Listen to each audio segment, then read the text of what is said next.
Good morning बच्चों, मैं BL Agarwal आज आपको इस लेक्चर में कॉरपोरेट अकाउंट का एक चैप्टर होल्डिंग कंपनी डिस्कस करके समझाने का कोशिश करूंगा। ये देखिए, आपके सामने एक प्रॉब्लम रख दिए। From the following balance sheet of A limited B limited, इससे आपको कंसोलिडेटेड बैलेंस शीट बोलते हैं। तो होल्डिंग कंपनी का दूसरा नाम कंसोलिडेशन ऑफ फिनेंशियल स्टेटमेंट भी है, इसीलिए इसको बोलते हैं कंसोलिडेटेड बैलेंस शीट। ये ए लिमिटेड का बैलेंस शीट है, ये बी लिमिटेड का बैलेंस शीट है। इक्विटी शेयर 10 रुपये वाला है। यहाँ 5 लाख मीन्स 50,000 शेयर और यहाँ 2 lakh means 20,000 share. Reserve and surplus में 140 है। इस बार देखिए, लॉन्ग टर्म बोरोइंग में 60,000 है, यहाँ है नहीं। ये हो गया आपका trade payables. Fixed asset tangible है, टेंजिबल के साथ इस बार इनटेंजिबल भी है, दोनों के बुक्स में है। यहाँ इन्वेस्टमेंट दिया है, इसी से पता चल जाएगा कि ए लिमिटेड बी लिमिटेड का होल्डिंग कंपनी है। इसमें पता लगाना होगा कितना शेयर खरीदा है, वो 5 नंबर में डिटेल मिलेगा। दोनों के घर में इन्वेंट्री है, ट्रेड रिसीवेबल और बैंक। ये हो गया बैलेंस शीट। अब आते हैं नोट्स टू अकाउंट की तरफ। जनरल रिजर्व यहाँ 20,000 रुपया था ईयर एंड में। PL 25,000 था। और ये देखिए, प्रिलिमिनरी एक प्री एक्विजिशन लॉस होता है। ये प्रॉफिट नहीं होके लॉस होता है, प्री होता है ऑलवेज। प्रिलिमिनरी 5,000 था। अच्छा, बोरोइंग्स मिला था हम लोग को। बोरोइंग्स में 50,000 रुपया का डिवेंचर है और 10,000 रुपया लोन है। और ये लोन देखिए, लोन फ्रॉम ए लिमिटेड है। तो एसेट साइड में लोन टू बी लिमिटेड बोल के होना चाहिए था। वो देखिए इन्वेस्टमेंट में ये अमाउंट 11,000 है इंटरेस्ट के साथ। यहाँ अमाउंट 10,000 है, तो यहाँ 1,000 रुपया इंटरेस्ट होना चाहिए। और ये 1,000 इंटरेस्ट बी लिमिटेड सब्सिडियरी के घर में है। तो सब्सिडियरी का ये जो प्रॉफिट एंड लॉस अकाउंट 25,000 दिख रहा है, 1,000 जब इंटरेस्ट होगा तो ये 24,000 बन जाएगा। इसके अलावा क्रेडिटर है बिल्स पेबल। ये देखिए, ड्रॉन बाय ए लिमिटेड 5,000 का बिल ड्रॉ किया था। तो आपको बिल्स रिसीवेबल में ड्रॉन ऑन बी लिमिटेड, यहाँ देखिए 3,000 ही है। यहाँ 5 है, यहाँ 3 है, तो आपका म्यूचुअल 3,000 ही माना जाएगा। ठीक है।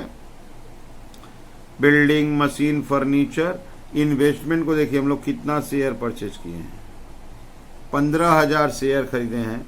सामने वाले का अगर आपको याद हो तो 20,000 शेयर था। हम लोग खरीदे हैं 15,000, तो वहाँ से शेयर ऑफ होल्डिंग माइनॉरिटी निकल जाएगा।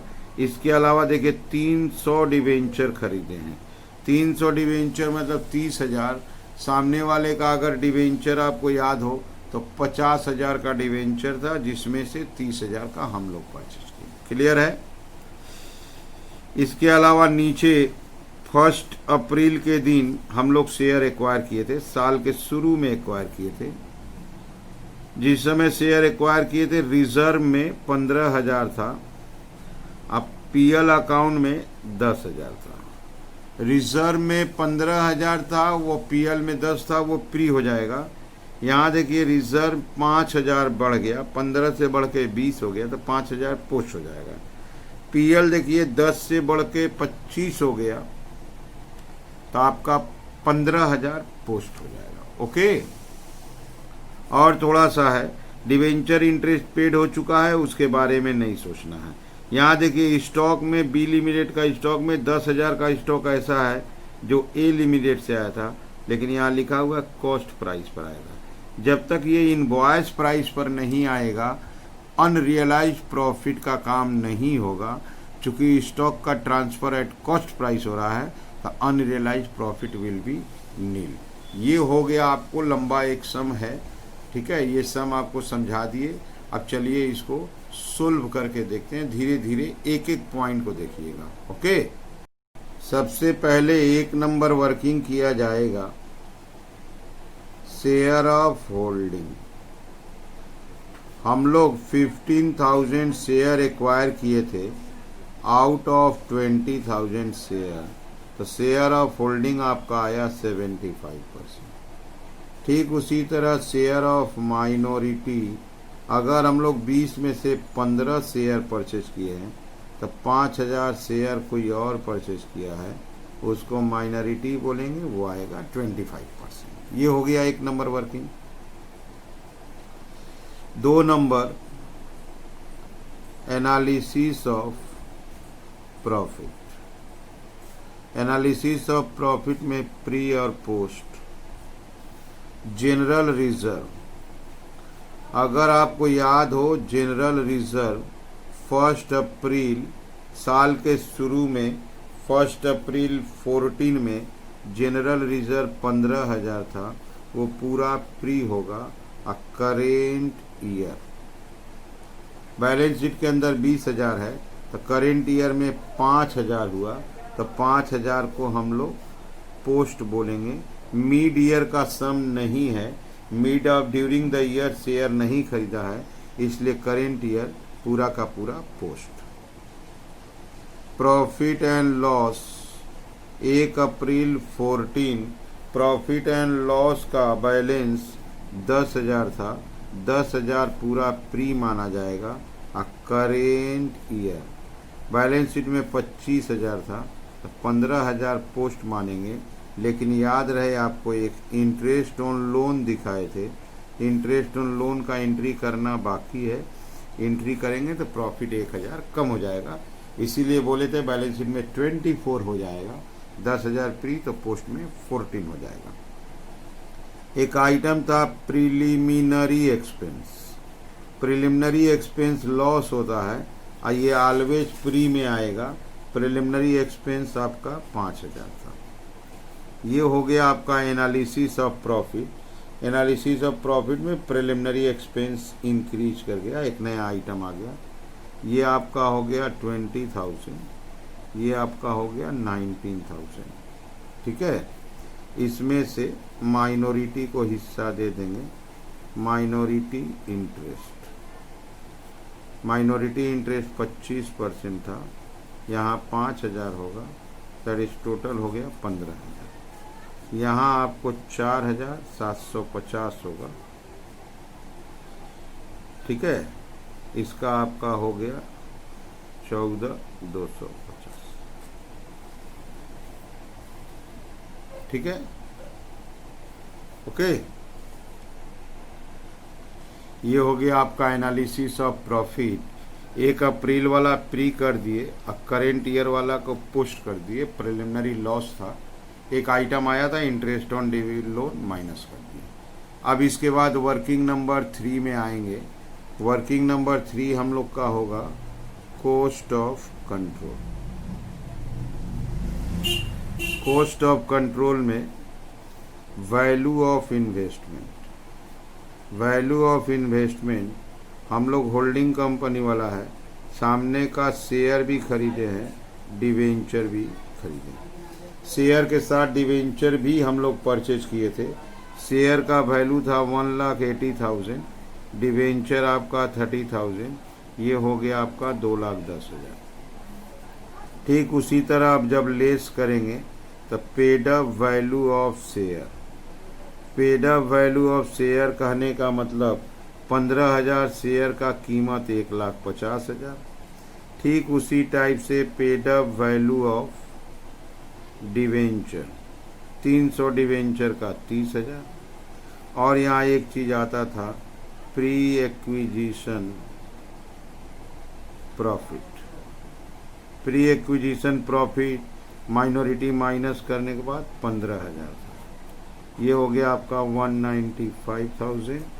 15,000 अभी भी पॉजिटिव आया, दिस इज गुडविल। क्लियर है? इस बार पेड अप वैल्यू और वैल्यू ऑफ इन्वेस्टमेंट में एक्स्ट्रा आइटम डिवेंचर लाया गया। Minority interest. माइनॉरिटी इंटरेस्ट का अगर बात किया जाए तो paid up value of share, उनके पास 5,000 शेयर था, उसका वैल्यू हुआ 50,000। Add pre acquisition profit, pre profit उसको 5,000 मिला था, पोस्ट एक्विजिशन प्रॉफिट, पोस्ट उसको 475 मिला था, दैट इज 59,750। तो ऐसे एक एक करके 4 वर्किंग कर दी। आपका वर्किंग वही है, share of holding, share of minority, analysis of profit, cost of control and last minority interest. इसके बाद अनरियलाइज प्रॉफिट का बात होगा। क्वेश्चन में लिखा हुआ था स्टॉक कॉस्ट पे ट्रांसफर होता है, तो अनरियलाइज प्रॉफिट नील होगा, लिख देते हैं unrealised profit will be nil because stock is transferred at cost। Stock का ट्रांसफर कॉस्ट पे होता है, इसलिए अनरियलाइज प्रॉफिट नहीं होना है। कंसोलिडेटेड जनरल रिजर्व, हमारा अपना जनरल रिजर्व, होल्डिंग कंपनी का अपना जनरल रिजर्व 90,000 था, इसमें ऐड पोस्ट एक्विजिशन आएगा। पोस्ट के कॉलम में जनरल रिजर्व 5,000 है, 5,000 का 75% 3750 93,750 आएगा। 7 number consolidated profit and loss, हमारा अपना profit and loss, holding company का अपना प्रॉफिट एंड लॉस 50,000 है, इसमें ऐड पोस्ट एक्विजिशन आएगा। पोस्ट एक्विजिशन का फाइनल पोजीशन 14,250 था, उसमें से जनरल रिजर्व 3,750 मान लिया गया, तो ये आपका 10,500 आ जाएगा। ठीक है, इसको ऐड कर देंगे 60,500। अनरियलाइज है नहीं, इसको आप एक बार समझ लो। ये देखो जनरल रिजर्व पोस्ट कॉलम में 5,000 है, 5,000 का 75% किए 3,750।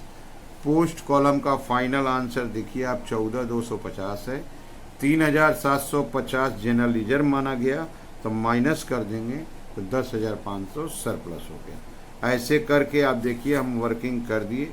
इस बार नोट्स टू अकाउंट नहीं कर रहे हैं, बैलेंस शीट में रिजर्व एंड सरप्लस में ये दोनों प्लस करके लिख दिया जाएगा। इसका प्लस करने से आएगा 154,250, इस दोनों को प्लस कर देंगे। ठीक है, ये रख दिया आपके सामने बैलेंस शीट का फॉर्मेट। सबसे पहले बैलेंस शीट में इक्विटी एंड लायबिलिटीज को लाएंगे। इक्विटी एंड लायबिलिटीज में A number shareholders fund, shareholders fund में शेयर कैपिटल होल्डिंग कंपनी का लिया जाता है, उसका अमाउंट आपका है 5 lakh. 2 number reserve and surplus, reserve and surplus में वर्किंग नंबर 6 और 7 दोनों प्लस कर देंगे 154,250। बी नंबर आपका नॉन करेंट लायबिलिटीज, इसमें रोमन 1 आपका लॉन्ग टर्म बोरोइंग्स। 50,000 का डिवेंचर था, जिसमें 30,000 म्यूचुअल हो गया, तो डिवेंचर आपका बच जाएगा 20,000 का। C number current liabilities. अच्छा, और एक बात था, 10,000 का लोन था, वो 10,000 लोन म्यूचुअल हो गया, वो कैंसिल हो गया, उसको नहीं लिखे long term borrowing. Current liabilities में ट्रेड पेएबल्स,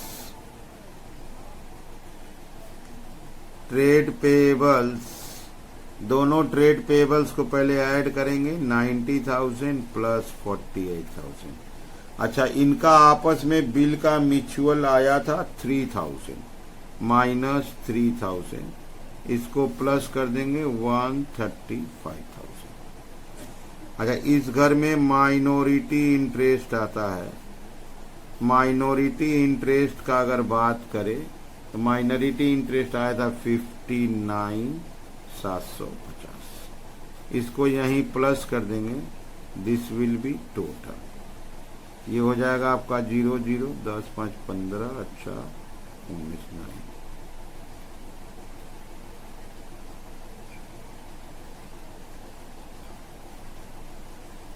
$869,000। अब हेडिंग करेंगे एसेट्स। एसेट्स में देखा जाए सेम फिगर आना चाहिए। एसेट्स में ए नंबर होता है आपका non current assets. Non current assets में रोमन 1 फिक्स्ड एसेट्स। इसके अंडर में आपका सबसे पहले टेंजिबल आएगा। दोनों टेंजिबल को ऐड कर देंगे 565,000। उसके बाद इनटेंजिबल आएगा। इनटेंजिबल में दोनों इनटेंजिबल को प्लस कर देंगे तो आपका हो जाएगा 70,000। अब प्लस गुडविल आया था 15,000, ये हो जाएगा आपका 85,000। अच्छा, नॉन करेंट इन्वेस्टमेंट तो समाप्त हो जाता है, इन्वेस्टमेंट पूरा ही कैंसिल हो गया, ठीक है। अब आएगा करेंट एसेट्स। करेंट एसेट्स में दोनों इन्वेंट्री को प्लस करके लिख दिए, अनरियलाइज था नहीं। ट्रेड रिसीवेबल दोनों प्लस किए 4873। म्यूचुअल आपका 3,000 का बिल में था तो इसको प्लस करके ये माइनस कर दिया, आपका आ गया 118। कैश एंड कैश इक्विवेलेंट, दोनों cash and cash equivalent plus करके लिख दिए 20,000। अब देखा जाए ये टोटल इक्वल होता है कि नहीं। 3019 6 869,000 ये टोटल मैच कर गया। ये देखिए मैच कर गया, ठीक है। अगर टोटल मैच कर गया तो हम लोग सही बनाए हैं। आप लोग वीडियो को पॉज करके क्वेश्चन को लिख लीजिए, मेरे साथ धीरे धीरे सोल्व कीजिए, आपको 100% समझ में आएगा, ठीक है। Okay, thank you.